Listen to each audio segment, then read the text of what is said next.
Hello everybody, welcome back to my channel. आज की video में हम देखने वाले हैं पीएचपी के अंदर फंक्शंस का कॉन्सेप्ट। ठीक है। सो फंक्शंस बेसिकली हमारे पास क्या है? फंक्शन हमारे पास एक रीयूजेबल ब्लॉक ऑफ कोड है। ठीक है। जो हमारे पास एक स्पेसिफिक टास्क को परफॉर्म करता है। वो टास्क कुछ भी हो सकता है।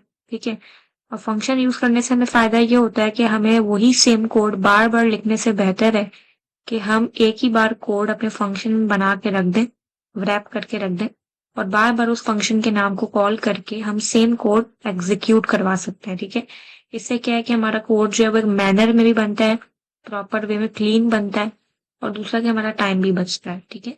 अब फंक्शंस पीएचपी के अंदर जो है वो, चाहे वो कोई भी प्रोग्रामिंग लैंग्वेज हो, फंक्शंस हमारे पास दो ही तरह के होते हैं। एक होता है विथ पैरामीटर और एक होता है नॉन पैरामीटर। ठीक है। अब वो कोई भी मेरे पास प्रोग्रामिंग लैंग्वेज हो, चाहे वो पीएचपी हो या कोई भी अदर लैंग्वेज हो, जावा स्क्रिप्ट, सी शार्प एक्सेट्रा, सब में फंक्शंस का ऑलमोस्ट कॉन्सेप्ट सेम ही होता है। ठीक है। बस ये है कि जो लिखने का सिंटेक्स है, तरीका है, वो थोड़ा डिफरेंट होता है। ठीक है, हर प्रोग्रामिंग लैंग्वेज में। तो पीएचपी में फंक्शंस किस तरीके से बनते हैं वो हम आज देख लेते हैं। ठीक है। सबसे पहले तो मैंने यहाँ पे आने के बाद अपने HTML के डॉक्यूमेंट को स्टार्ट किया और इसके अंदर मैं पीएचपी को इम्बेड कर रही हूँ। पीएचपी के एक्सरसाइज को मैंने ओपन एंड क्लोज किया। ठीक है। अब इसके अंदर मैं यहाँ पे आने के बाद क्या कर रही हूँ, अपना फंक्शन बना रही हूँ। फंक्शन मैंने बनाया, किसी भी नाम से हम बना सकते हैं इस तरीके से। ठीक है। और फंक्शंस बनाने नाम के बाद आपको राउंड ब्रैकेट देना है एंड देन कर्ली ब्रैकेट। ठीक है। ऑलमोस्ट आप देखोगे तरीका जावा स्क्रिप्ट वाला ही है, क्योंकि पीएचपी भी मेरे पास स्क्रिप्टिंग लैंग्वेज ही है। तो थोड़ा बहुत तरीका जो है वो इसने जावा स्क्रिप्ट वाला भी आपको इसमें लग रहा होगा। ठीक है। अब जावा स्क्रिप्ट में अगर हमें कुछ भी प्रिंट करवाना होता था तो हम डॉक्यूमेंट डॉट राइट वाले फंक्शन यूज करते थे। पीएचपी के अंदर हम यूज करते हैं इको। ठीक है। इको की स्टेटमेंट से हम कुछ भी प्रिंट करवा सकते हैं। यहाँ पे आने के बाद मैंने इसमें लिख दिया हेलो वर्ल्ड। ठीक है। इसको मैंने सेव कर दिया, फाइल को। मैंने फाइल को रिफ्रेश किया तो यहाँ पे आपको कुछ भी स्टेटमेंट नहीं दिख रही। इसका रीजन ये है कि फंक्शन तो हमने बना के रख दिया है, लेकिन ये चलेगा कब? जब हम इस फंक्शन के नाम को कॉल करेंगे। ठीक है। तो इस फंक्शन के नाम को मैंने यहाँ पे आने के बाद कॉल किया। ठीक है। तो अब आप देखो, जब मैंने इस फंक्शन के नाम को कॉल किया तो इस फंक्शन में जो भी काम हो रहा है, चाहे वो इको हो रहा है या जो भी हो रहा है, वो उसने मुझे यहाँ पे ब्राउजर पे लाके रन करके दिखा दिया। ठीक है। अभी जो हमने एग्जाम्पल किया है, ये हमने किया है फंक्शन विदाउट पैरामीटर। ठीक है। इसमें मेरे पास कोई हमने पैरामीटर नहीं बनाए। अभी हमने जो किया है वो नॉन पैरामीटराइज वाली एग्जाम्पल करके देखिए। ठीक है। क्योंकि इसके अंदर मैंने कोई पैरामीटर पास नहीं किया है। ठीक है। अब हम क्या करेंगे, अब हम एक विथ पैरामीटर वाली एग्जाम्पल करके देखेंगे। ठीक है। तो आप भले इसको ऐसे ही रहने दें। यहाँ पे आने के बाद मैंने एक और बनाया फंक्शन। किसी भी नाम का आप बना सकते हैं, ग्रीट यूजर, या मैं जिस तरीके से भी आप कोई भी फंक्शन बनाए, लेकिन राउंड ब्रैकेट देना जरूरी है। ठीक है। और इसके अंदर मैं एक बना रही हूँ पैरामीटर, मतलब एक वेरिएबल जैसे कह लें आप, और कोई भी आपने एक नाम असाइन कर दिया। तो अब इस फंक्शन के अंदर हमने एक ही पैरामीटर पास किया। अगर आपको 2-3 पैरामीटर पास करने तो आप कॉमा देके अलग अलग पैरामीटर पास कर सकते हो, इसकी कोई लिमिट नहीं होती। ठीक है। अच्छा, अब इसके अंदर मैंने यहाँ पे आने के बाद क्या किया, मैंने कहा इको हेलो, और हेलो के साथ मैंने कौन जो है वो, यहाँ पे आप कॉमा लगा के डॉलर जो नेम है उस वेरिएबल को यहाँ पे मैंने पास कर दिया। ठीक है।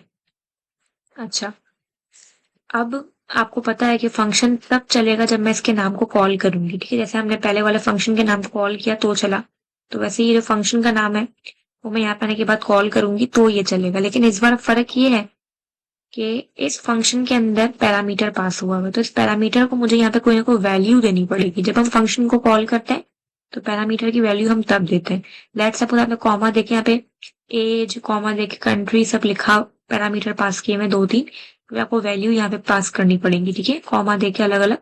अभी मैंने फिलहाल नेम दिया हुआ है, तो मैंने यहाँ पे आने के बाद इसको कोई भी एक नेम यहाँ दे दिया। ठीक है। इसको हम यहाँ पे चला कर देखते हैं तो ये मुझे कह रहा है हेलो अलाइस। ठीक है। अलाइस नाम हमने यहाँ दिया था, लेकिन इसने पैरामीटर को गेट करके हेलो के साथ यहाँ पे वैल्यू को ये लेकर आया है। ठीक है। तो अब ये तो हमने दोनों एग्जाम्पल करके देख ली। एक हमने जो है वो करके देख ली फंक्शन विथ विदाउट पैरामीटर, और एक हमने करके देख ली फंक्शन विथ पैरामीटर। ठीक है। अगर आपको ऐसी ही कोई दूसरी एग्जाम्पल करनी है फंक्शन विथ पैरामीटर वाली, देखो फिलहाल हम कमेंट कर देते हैं। एक हम न्यू फंक्शन बनाते हैं। ठीक है। और इस न्यू फंक्शन के अंदर मैंने यहाँ पे आने के बाद क्या किया है, ऐड नंबर के नाम का जो है वो बनाया है फंक्शन और इसमें मैं दो वेरिएबल पास करी हूँ, $a $b, ठीक है, ये दो मेरे पैरामीटर्स हैं, ठीक है। और इसके अंदर मैंने इको कर दिया $a को मैंने प्लस करवा दिया, मतलब ऐड करवा दिया $b के साथ, ठीक है, इन दोनों को मैंने ऐड करवा दिया। इस फंक्शन ये फंक्शन हमने बना दिया, लेकिन इसको पहले हम कॉल करेंगे, और क्योंकि ये पैरामीटराइज फंक्शन है और कितने पैरामीटर है, दो पैरामीटर, आपको दो वैल्यू देनी है, नंबर ऑफ पैरामीटर पे डिपेंड करती है नंबर ऑफ वैल्यू, ठीक है। तो यहाँ पे मैंने 2,3, मतलब 2 क्या है, ये 2 जो है वो a की वैल्यू, और 3 क्या है, 3 जो है वो b की वैल्यू है। तो यहाँ पे आने के बाद वो 2 और 3 को ऐड करेगा, जो आप यहाँ पे नंबर देंगे वैल्यूज, उसी पे वो काम करेगा, ठीक है। तो ये मुझे क्या आंसर दे रहा है, 5 आंसर दे रहा है, ठीक है। अगर आपको ऐसे माइनस मल्टीप्लाई अलग अलग जो भी आपको करवाना है आप करवा सकते हो, ठीक है। आपने ऐसे 4 फंक्शन बना लिए, एक आपने ऐड नंबर का बनाया, एक आपने सब्ट्रैक्ट नंबर का, मल्टीप्लाई नंबर, डिवाइड नंबर। अब आपको जो भी चलाना है आपको सिर्फ उसके नाम, फंक्शन के नाम को कॉल करके बस एग्जीक्यूट करना है, ठीक है। अच्छा, एक तो ये मेरे पास इको की स्टेटमेंट है, एक मेरे पास होती है रिटर्न की स्टेटमेंट। फर्क क्या है दोनों में, मैं सेम इसी फंक्शन को यहाँ पे आने के बाद जो है वो पेस्ट कर रही हूँ, लेकिन इस बार मैं इस फंक्शन के नाम को चेंज कर लेती हूँ, ठीक है। ऐड नंबर 2 मैंने कर दिया, ठीक है। फर्क है, इसमें है ऐड नंबर, इसमें है ऐड नंबर 2, और मैं यहाँ पे आने के बाद कर रही हूँ रिटर्न। अब आप फर्क देखना कि इको और रिटर्न में फर्क क्या है, ठीक है। रिटर्न मैंने कर दिया, इको का मतलब है वो मुझे स्टेटमेंट प्रिंट करके सिर्फ दिखाएगा। रिटर्न का मतलब क्या है, रिटर्न का मतलब ये है कि वो आंसर को फंक्शन के नाम पे रिटर्न करेगा, ठीक है।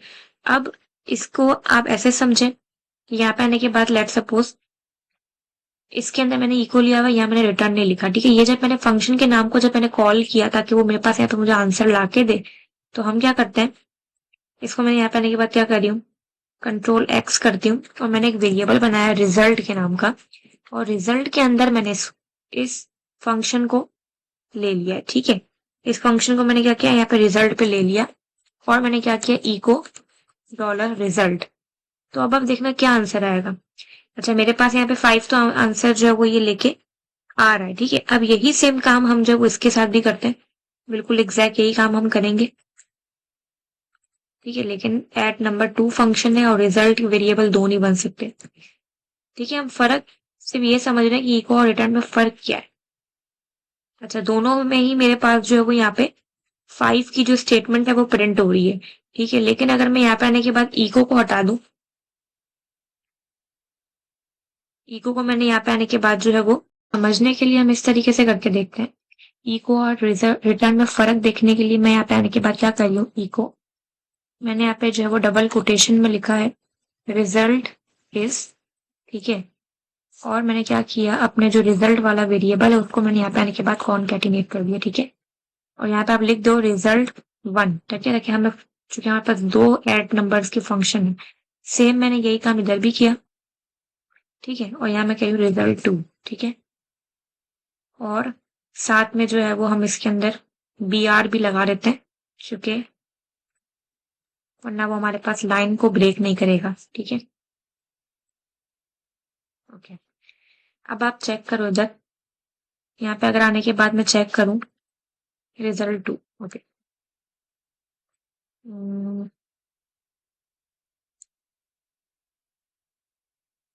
ठीक है। हाँ, अब आप यहाँ पे आने के बाद अगर वैल्यू को चेक करो, ठीक है, इसको आप अगर गौर से समझें, ठीक है, तो ये जो आपको यहाँ पे 5 दिख रहा है, ठीक है, ये वाला 5 जो दिख रहा है वो तो आपको इस वजह से दिख रहा है क्योंकि हमने ये ऐड नंबर फंक्शन को यहाँ कॉल कर दिया है, ठीक है।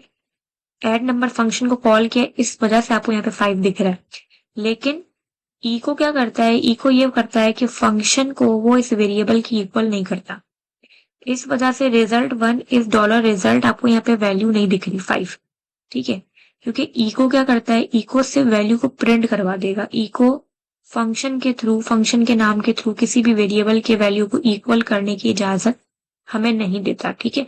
अगर आप इसको हटा के समझें तो आपको और थोड़ा क्लियर होगा, ठीक है। तो ये जो आपको 5 दिख रहा है, ये बेसिकली इसकी वजह से दिख रहा है, ठीक है। $रिजल्ट मैंने क्या किया कि ये जो मैंने फंक्शन को मैंने एक वेरिएबल की इक्वल किया है, मैंने इस वेरिएबल को चेक किया कि इसमें कुछ वैल्यू आ भी रही है या नहीं आ रही। तो आप यहाँ पे चेक करो तो result1 इज सिर्फ लिखा हुआ आ रहा है, आगे 5 नहीं आया, ठीक है। हालांकि हमने फंक्शन को इक्वल किया है, लेकिन इको क्या करता है, इको वैल्यू को सिर्फ प्रिंट करवा देते हैं। जैसे जैसे यहाँ 5 को प्रिंट करवा दिया, लेकिन आगे उन वैल्यूज पे हमें काम करने की इजाजत नहीं देता।